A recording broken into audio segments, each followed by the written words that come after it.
Well, ladies and gentlemen, now we move on to another key discussion, one that is shaping the future of maritime careers beyond the sea, evolving the talent pool for shore-based maritime roles.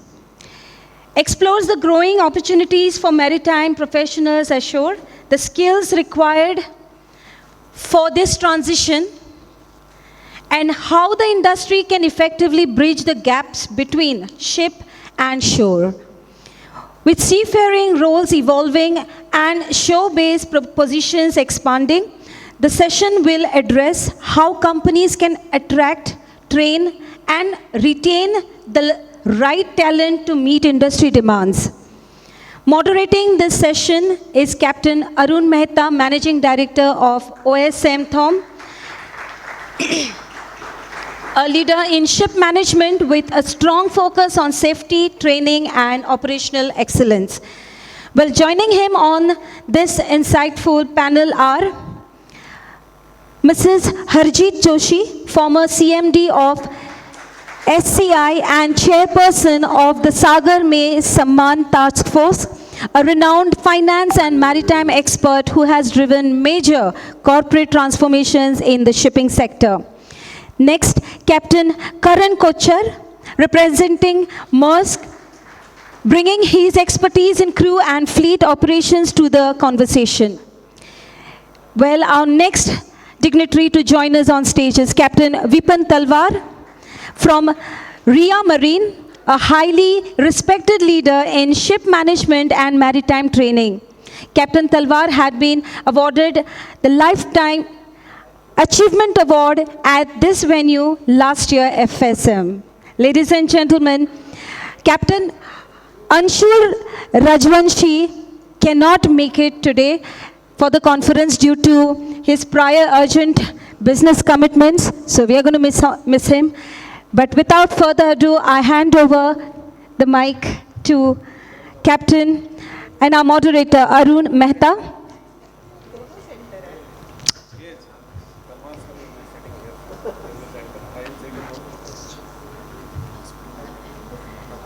Well, ladies and gentlemen, as our panelists take their seats, can we have a round of applause for all our panelists here? Thank you.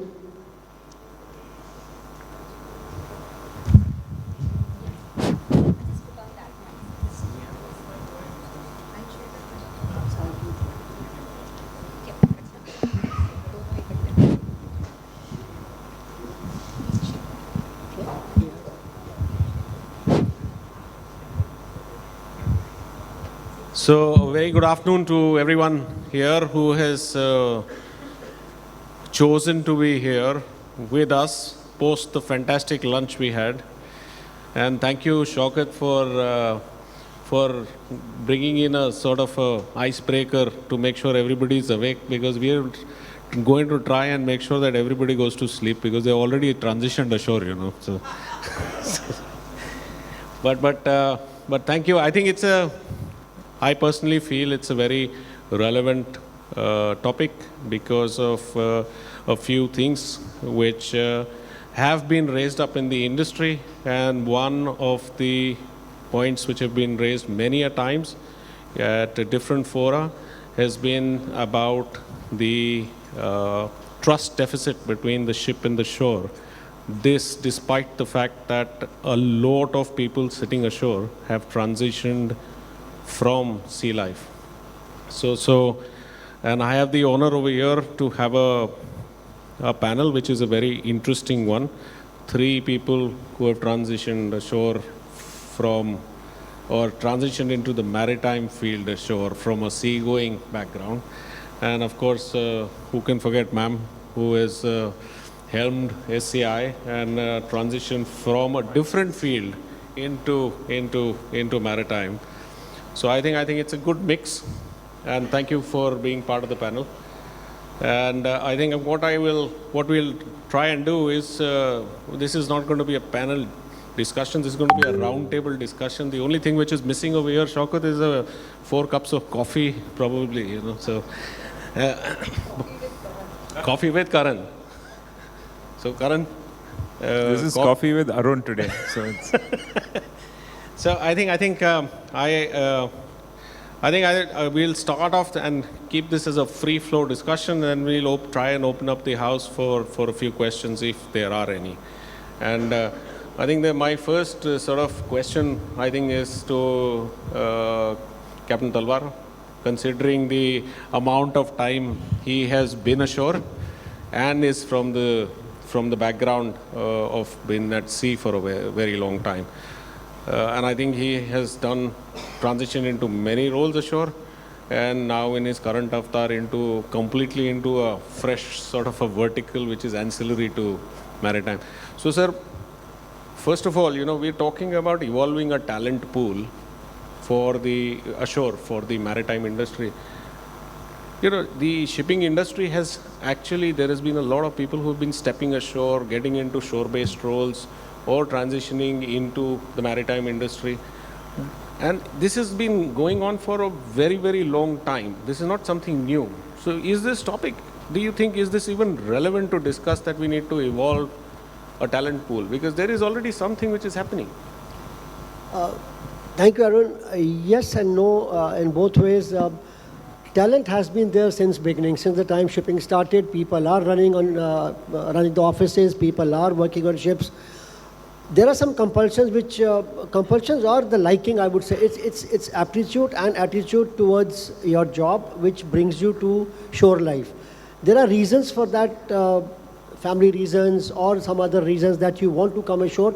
Mainly it is what I found, that do you like to do this job? Do you like people? It's a people-oriented job. You have to have total sort of, their concerns in your heart. Seafarers' concerns have to be kept in your heart, and also you have to keep in mind that the company should not suffer just because you want to do everything possible for a seafarer. So it has to be a balance of between the two. Now, regarding the talent, as I said, it's aptitude.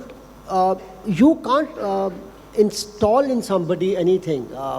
There are examples like Madam, she's done exceptionally well. There is Gurleen, there is Firoza, there is so many other ladies who have excelled without going to sea.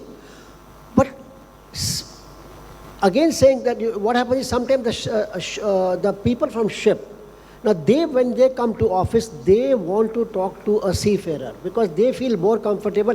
I am talking about more of older generation. I'm not talking about the today's generation. Gen Z, they are very comfortable with talking to anybody.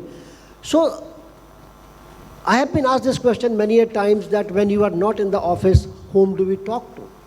Because the probably person second or third in the line did not have seafaring experience. But it is not required. There are so many good people ashore who have never been to sea, but they have that passion, they have that knowledge, they have learnt it, they have sat with people, so they have learnt about it, how to deal with seafarers and their requirements. Are you able to pick up phone and talk to some captain's wife or chief engineer's wife or a rating's wife? That is what is required. Because seafarer expects that you look after me and my family. This is very much required. So in my opinion, there is no training as such which can help you doing a very good shore job as far as marine personnel department is concerned. So if I take a bit of a segue from there, sir. So, we're talking about seafarers, and generally when we look at shore jobs, mostly in the context, we are talking about seafarers, recruitment, placement, manning, and we go to the extent of vessel operations. Now, ma'am, you've come from an ancillary, you were in ONGC. It was nothing to do with, nothing to do directly with shipping per se. And then you stepped in here. Do you think that we should be looking at talent pool evolution only for core shipping? Or do you think we need to look at it and expand it beyond that into what is the ecosystem around shipping, and which makes it into a maritime domain where people both from shipping and non-shipping backgrounds can develop and be nurtured and build into a pool which can be, tying up into the Maritime India vision of what we want to achieve? Thank you, Arunji, for that question, and I think very aptly put to me. So taking a clue from what Captain Talwarji talked about, you know, when we are talking of talent, and talent, while it's still there, I think talent needs to be continuously developed because the environment is continuously evolving. So you need to keep updating your skill sets, otherwise you'll become extinct. I mean, that was, I think, what Shaukat tried to prove yesterday in that last Q&A session, where we became big dinosaurs, you know, because we didn't know what's happening. So your talent needs to be continuously updated. That is point one. The second point which you talked about is whether we need to have talent from outside coming in. Now, I always felt that, and that is why I took this plunge. I took a big risk also entering into this industry because my failure could have stalled the path for all the others to come forward. I think I set a precedent in two ways. One thing is that I opened the doors for the ancillary industries like you talked about, and I opened the doors for the maritime industry to believe in women. So these are the two things which happened. And I think that automatically answers your question. But coming specifically to why I believed I could and why I took on the challenge was because you always need fresh ideas, fresh initiatives, fresh concepts. All said and done, you know, when you are in a well, so you know only the dynamics of the well. So with due respect and due regards, what you need is a fresh air from outside to tell you what's happening outside. There could be new ideas. So while you are a community amongst yourself, you only think that much. And then the maritime industry is such where you are disciplined, tutored, tailored to walk a certain path. So you are not very flexible to change. And I think today the environment is evolving and changing. I think resilience is the buzzword for continuing. The next thing that I would like to add to, I hope I'm not being too long, the next thing is that while the skill sets come, the talent comes from the seafaring profession, there are two parts to an organization. One is the technical skill sets, which automatically come, but eventually every institution, every organization is a commercial setup. What you basically look at is your bottom line. And for that, complete diversity is very important because then you need diverse skill sets in an organization to make the organization a commercial success. I think I'll stop at that. Otherwise, I could go on. Thank you, ma'am. So one more segue again to, now this time to Karan. Karan, so you know, we talked about talent pool evolution. I mean, Maersk has been doing a lot of things on talent pool evolution, but you know, there is also, we talked about Maritime India vision, which is talking about, you know, we are saying we are about 11% seafarers, we want to grow plus 20%. We grew in the last few years from about 1.5 odd lakhs to about 3 lakh seafarers. We are talking about doubling that size, which is 6 lakhs. Looking at the fact that at some point of time, some of these people will be wanting to transition into some role ashore, considering that a lot over here have actually transitioned. Okay, so do you think that one is bringing talent in, which is importing talent, one is building the talent within the industry so that we can export it into this ancillary, because otherwise what is going to be the fate of this 3 lakh or doubling of people 10 years, maybe 15 years down the line? Thank you, Arun, Captain Arun. So maybe I'll just throw this question out there, see who all are awake, but to all the aspiring seafarers, all the cadets, trainees over here, how many of you, by a show of hands, want to end up in a shore role 5 years or 10 years down the line, or 20 years down the line, eventually? Nobody over here? Nobody wants to work in the office after 20 years of sailing? Okay, some hands on this side. Okay, the boys, only one. All right, interesting. So yes, there are Ask some. another question on the ancillary. How many of the people who stepped ashore would like to go back to sea?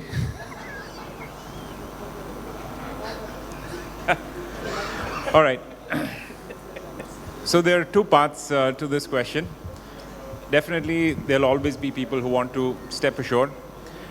And I think if we just see from the time that I've joined or you have joined this career, the growth in the number of Indian seafarers on board ships has increased. The overall growth has increased. And also the number of positions that Indian seafarers have in office roles, especially in technical roles. I think we now dominate the technical ship management market globally, right? So with more talent pool coming in, it makes us even stronger. And I think there will be a lot more roles, functions coming to India, which you must have seen. So in your time of how many, earlier it was only manning functions. Now we have various other functions. In our company, we have 2 fleet groups who are sitting. We have the entire fleet safety team. We have, lots of technology project teams, bunker operations, fuel efficiency, a number of teams. So I see that only increasing as the Indian talent pool goes up. Now, the other part was very interesting, which we talked about having not just seafarers, but also more diverse talent. Again, at Maersk, that's something we really strongly believe and pushes in diversity, not just of gender, which of course is highlighted a lot, but also in experience. So, fleet technical superintendents we have coming from naval architecture, coming from surveying backgrounds, from Indian Navy coming into the safety team. So we really try to bring diverse backgrounds, because having a team of 10 captains versus having a team of 5 captains and 5 people who bring in something else, some other learning, some other perspectives with them is tremendously much more valuable. Within my own team over here, I have some excellent seafarers who are really qualified and bring a strong technical background. But also we have some others who are from the industry or from HR backgrounds who bring so much more things. And the things that they bring in are things that we don't know. We don't know what we don't know, right? And our thought process when we set up this team was, some of these people, they're studying HR courses for, 3 years or, post-graduation. They must be teaching a lot of value in those courses, which we don't know anything about. And if we want to transform and stay abreast with the rest of the world, then we need to get that talent in also to show us that perspective. And that's, one of the reasons of why we are able to do some, innovative things or something new, because we are also thinking differently. I think that's a very interesting point, because there were a few things which came out. One was about the insularity of our industry. We've traditionally been very insular, very, very closed, sort of closed, not only closed knit, but also closed to external ideas and external people coming in, and external type of resources coming in. And MAM has broken that barrier, shattered it actually. But I think the other thing is also about being future-proofing the industry per se in India, because if we don't evolve with the times and we don't bring in the skill sets, what I hear is, and this is probably I would ask any one of you, if there is something which is a skill gap which is currently observed, and we are looking at people coming in from either the sea or transitioning from external roles inside, there'll be different skill gaps which will need to be identified as to what they need to. Like Sir talked about, when you talk to seafarers, if you have a seafaring background or you understand the life at sea, you have an empathy level which is slightly different than somebody who has probably never been out to sea. But on the contrary, there are many other things which need to be done in a much smarter way. Maybe it may be data driven, it may be technology driven, it may be new practices driven, and those need to be evolved and brought in. Do you think as an industry we have been doing enough to first establish what is the skills for now and for the next 5-10 years, and then work on it in a structured manner? Because it will actually, I feel, it will end up into whether this industry exists in India or it moves out from here to someplace else. like we said, we'll be dinosaurs maybe. So I am very confident this industry is not only going to exist, it's going to bloom and grow in India. And that's exactly why we are sitting here and discussing this subject, which means we are already very conscious of the fact that skill development is something which is very essential. And I think all the sessions today did talk about that in some way or the other. And just to complement what Karan said, in the earlier sessions, we had even Captain Niranjan talk about the fact that, while you were out at sea, you knew nothing about HR. And we heard Gurleen talking very passionately and, talking, I think it was like an eye-opener that what a non-seafarer could probably feel for a seafarer. The amount of empathy which came out of what she was talking about was very clearly evident that, it's not necessary that the empathy would come from a seafarer for a seafarer. In fact, while in SCI, I've seen that when superintendents are on the job, they forget what it was when they were out at sea. And that is where we've always talked about that you need to bridge the gap between ship to shore. Because once people are in safe havens at shore, they completely forget about the hardships over there. Ma'am, that's what I exactly said, that it is your attitude, aptitude towards a seafarer or anybody. I mean, it's not only that a seafarer has to be this side. I mentioned about Gurleen, about you. Gurleen I've worked with before also. She was, we were sitting in all line. We were all mastermind, chief engineer. She was the only girl. What I liked about it, that she picked up, I'm not saying that she picked up from us, no. But while talking to seafarers, I've seen her attitude. She was concerned about. Also the fact that her brother also is a seafarer. That makes another interesting point. Because she has somebody in the family whom she talks to, whom she understands that he has some issues, others could also have. But on the other hand, there are so many people now in shore job who are into this business, and they're doing pretty well.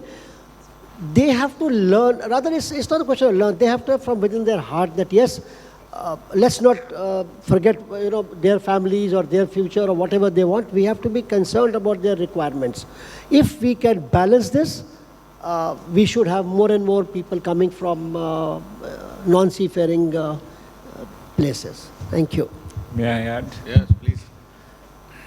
So, Captain Talwar said, seafarers, they usually want to talk to seafarers.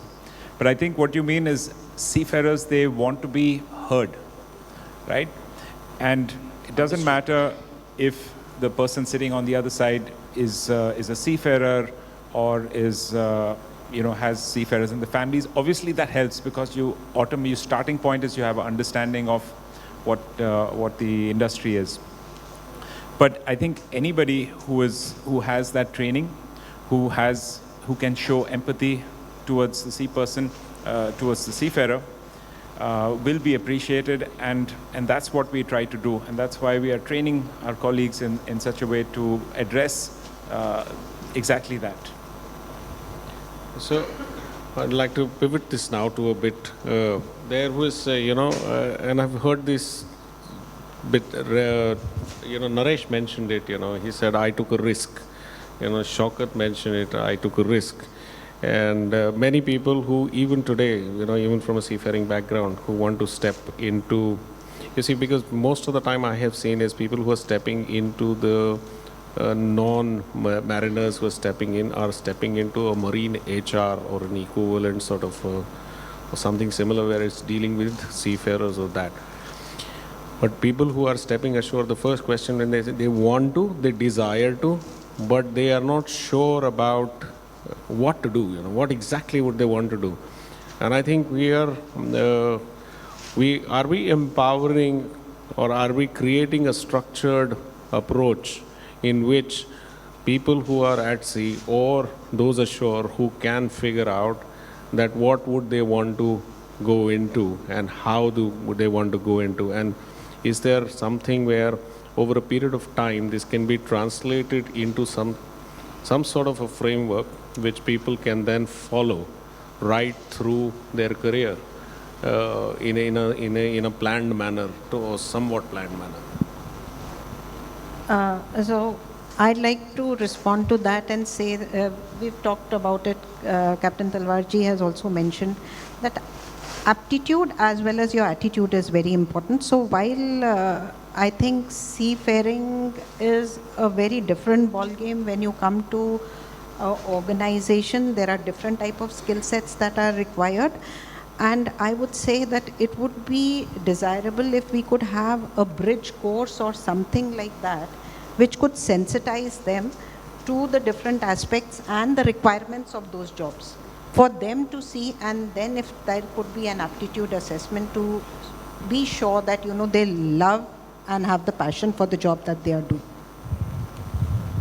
Just a small take on that.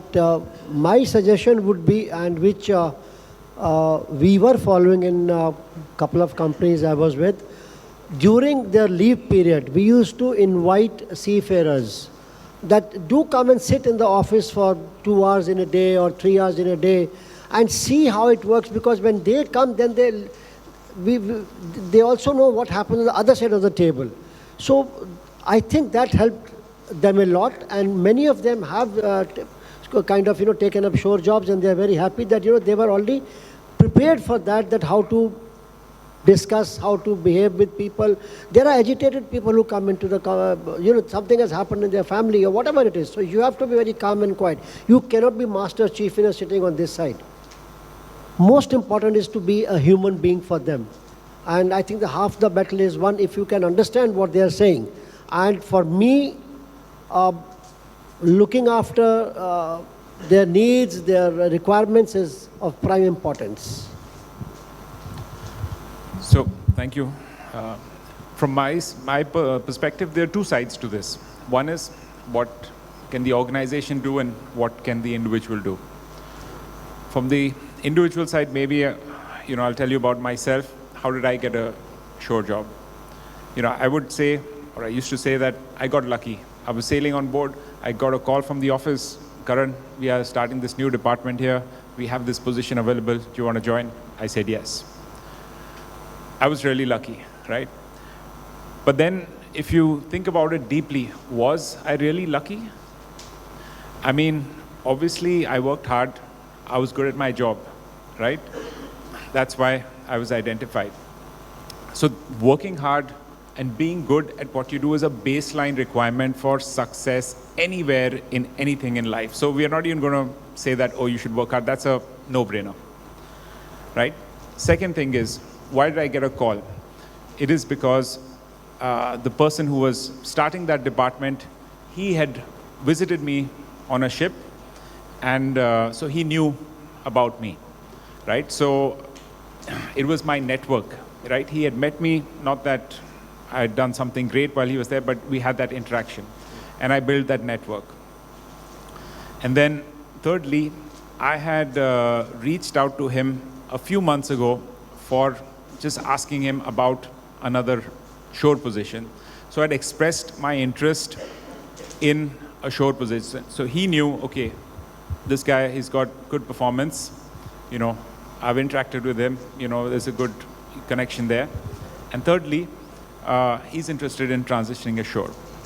So I think taking back from this, I think that's how individuals need to position themselves. They need to take on some participative responsibility and ownership of working their skill set and building them. I think skill sets, technical skills, you know, you need to have them. Skills. When I say but skills, I'm talking about positioning yourself, yes, networking, so that you know you are, you know, meeting more people, you are interacting with the right people, you're creating visibility for yourself. So, you know, you are yourself visible. You know, is Captain Gurprasad Kohli here still? Maybe he stepped out.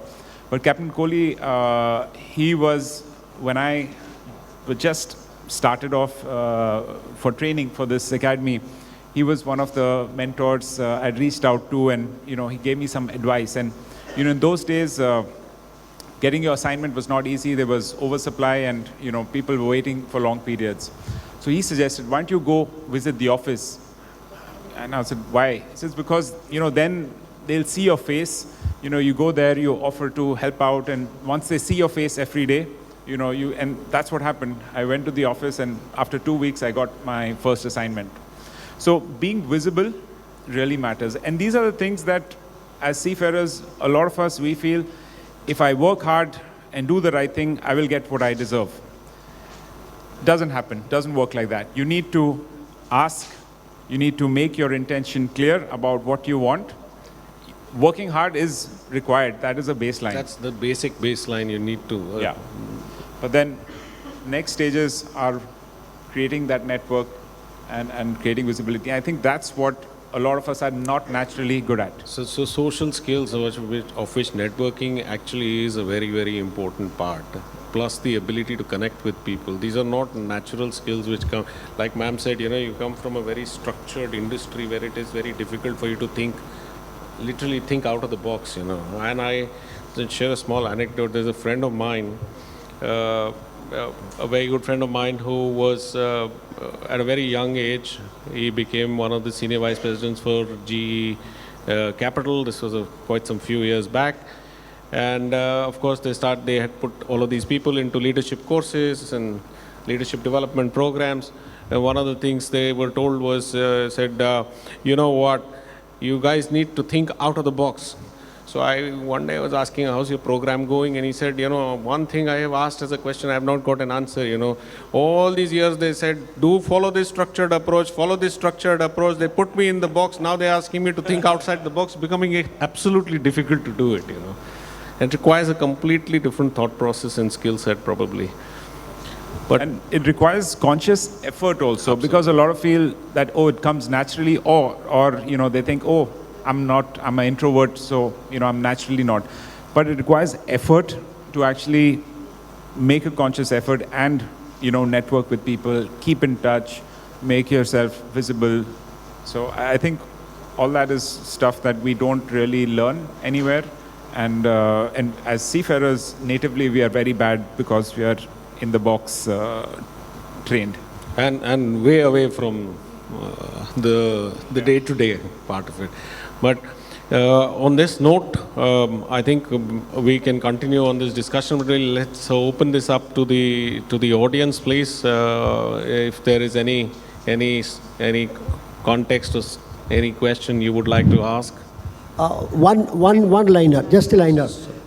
Stepping ashore, be ready to get half the wages or 1/4 of the wages what you're getting on the ship.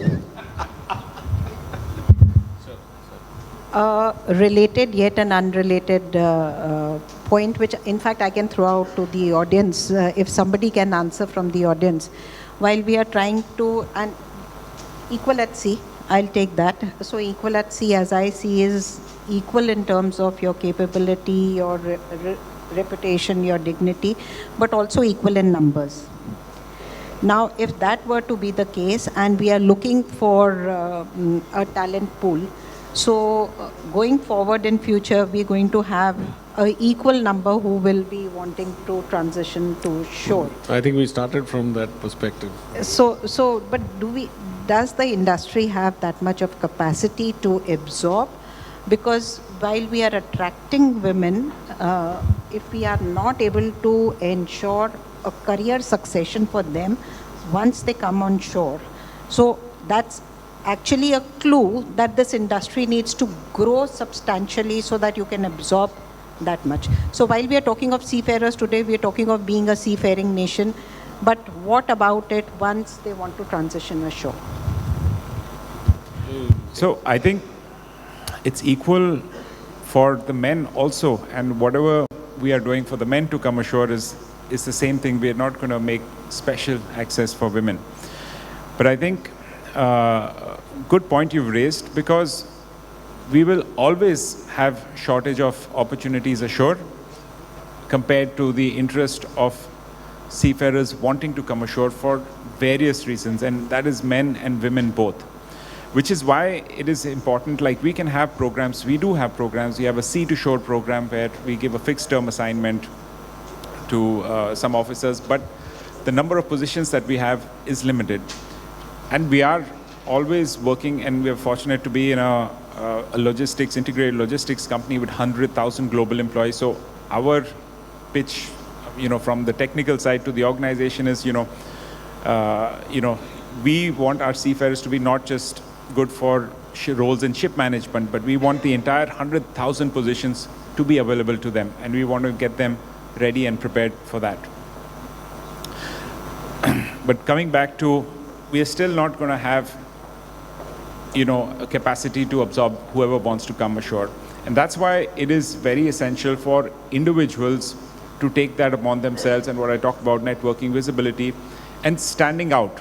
You have to differentiate yourself, because if you just have, your COC and your sea service and hard work and being good at your job, that's not different enough. You need to add another layer of value, whether that is education. And another thing is, a lot of seafarers come to me is that, Karan, get me a shore job. I said, okay, sure, but what are you interested in? Anything will do. I just want to come ashore. I think that approach is not the best. I think you need to be more specific about where you want to, what your interest is. If you're lucky or things work out, fine, that's great. But you need to be specific about what your interest area is. Is it in compliance? Is it in technical operations? Is it dealing with people? And then you focus yourself, position yourself, educate yourself, train yourself based on that area. And that makes your chances of, securing a job much, much better. Okay, I think we have sort of said a lot, but is there anything from the audience, please? Otherwise, Captain Basin can ask a question.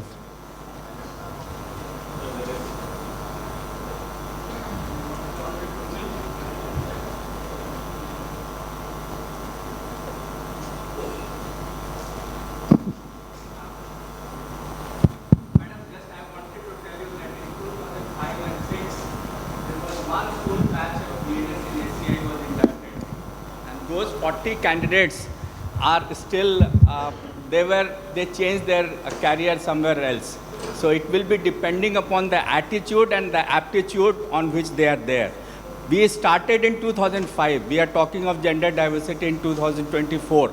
But SCI was the first company who thought of gender diversity in 2005 and 6. And we had inducted an entire batch of 40 girl candidates who were put in PVC vessels. Thank you, sir, for that comment. I just wanted to tell, sir, it will take some time. Equal at sea will not happen in day or two. It will take its own time. No, absolutely, but we are talking about creating an equal number of opportunities ashore now, not about equal at sea. So I'm sorry about that. But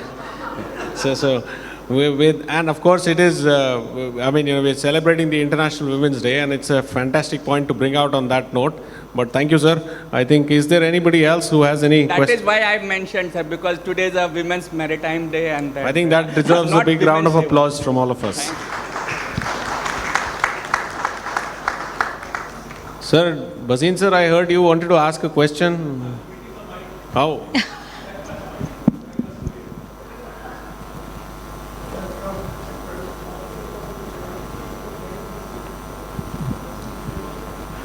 Thank you, the eminent panelist, and of course, moderator, Captain Arun Mehta. The subject is evolving the talent pool for the shore-based. All of us, when during our sailing time, do look up to the people who are working ashore. And there are various factors, various pillars about it. How will you evolve? The topic, the first word in your topic is evolve. So, going a little bit separate with the permission of Shokat, I would like to tell you something, a very brilliant executive MBA course, which has been initiated by the company of Masterminds of India and IIM Mumbai. Captain Arun Mehta himself is the originator of it. So first of all, big round of applause for Captain Arun Mehta. This course, executive MBA course, the first of its kind in India, to build leaders for the future. And the way back, Arun, when we started this, it was Niti in Mumbai, and now it has got the status of IIM Mumbai. IIM Mumbai is country's #1 institute for logistics and supply chain. The company of Masterminds of India have joined hands to conduct a course with them with the logistics, supply chain, and maritime management. Eminent personalities from all over the world are teaching them. This is the course. So maybe some of you can take a lead from that and evolve yourself to become a future leaders for the shore jobs. That's what I have to say. Thank you. Thank you, sir. Thank you, sir. I think we can, unless there is any other question, then I can. Sorry.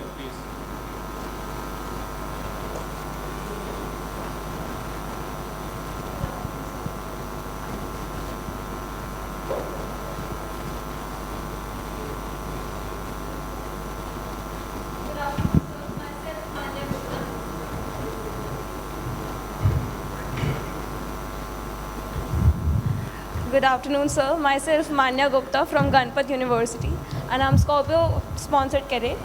My question to you is, as you just said, ki, seafarers come to you for shore opportunities. So I want the specifications. As you just said, what all specific jobs you want.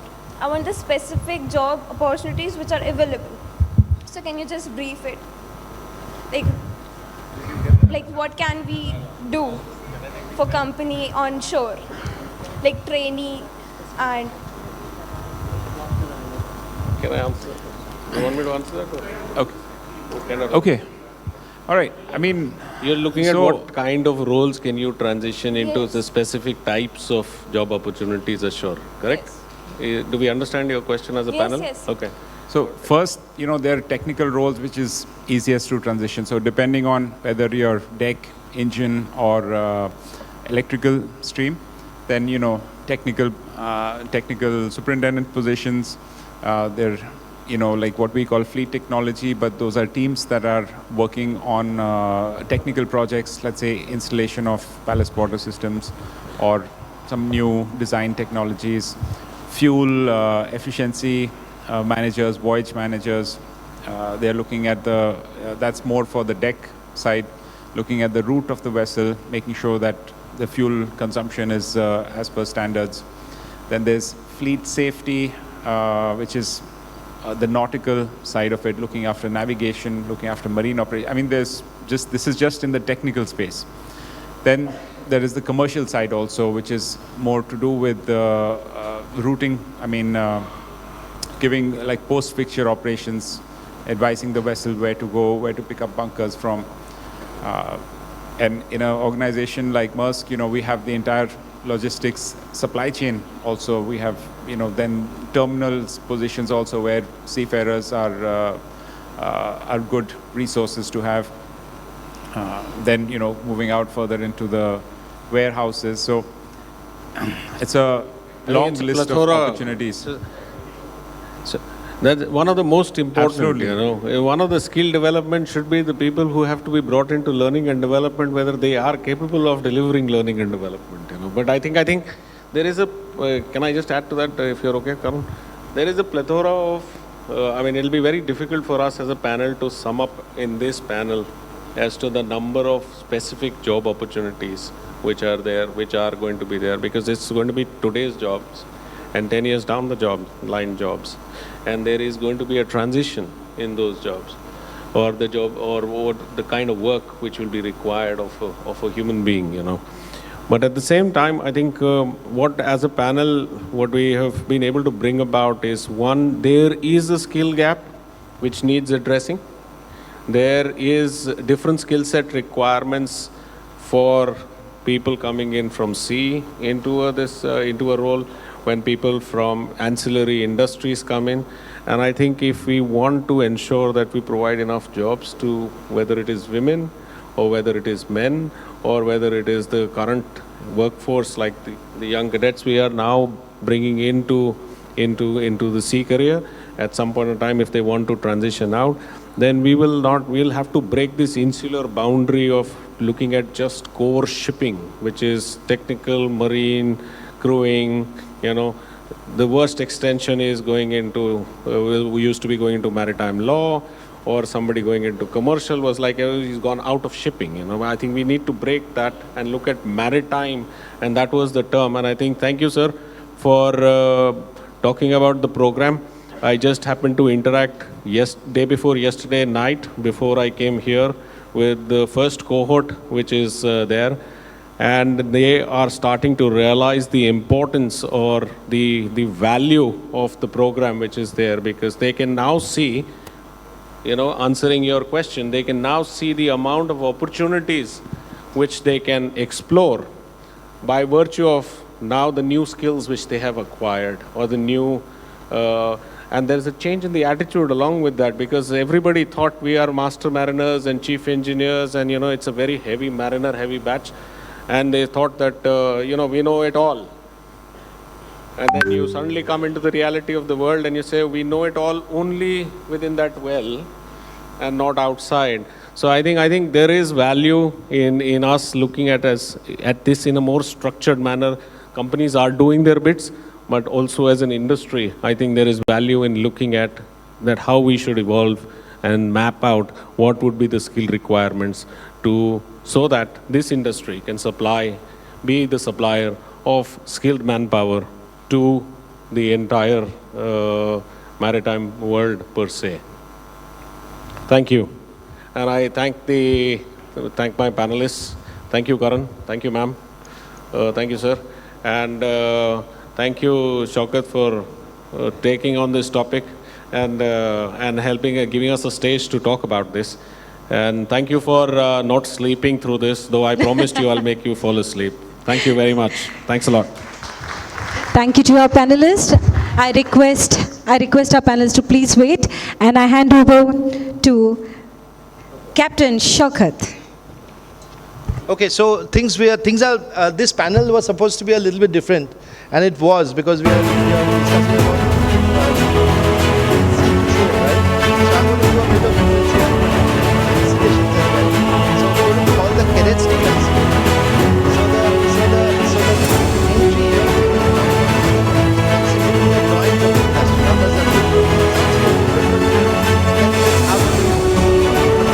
yeah, so can we call the the Gulf cadets also on stage, please? All of you. Felicitations. Guys, record this and let's give them a very big hand. Thanks for felicitating all the senior most people of the industry. But let's do this.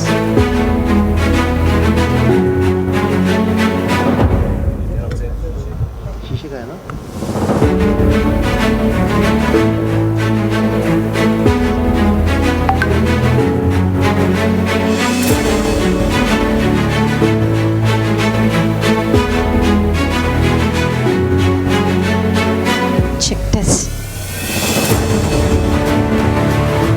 Come on, ladies and gentlemen, let's give a thunderous round of applause to our panelists.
Please join in the group photo.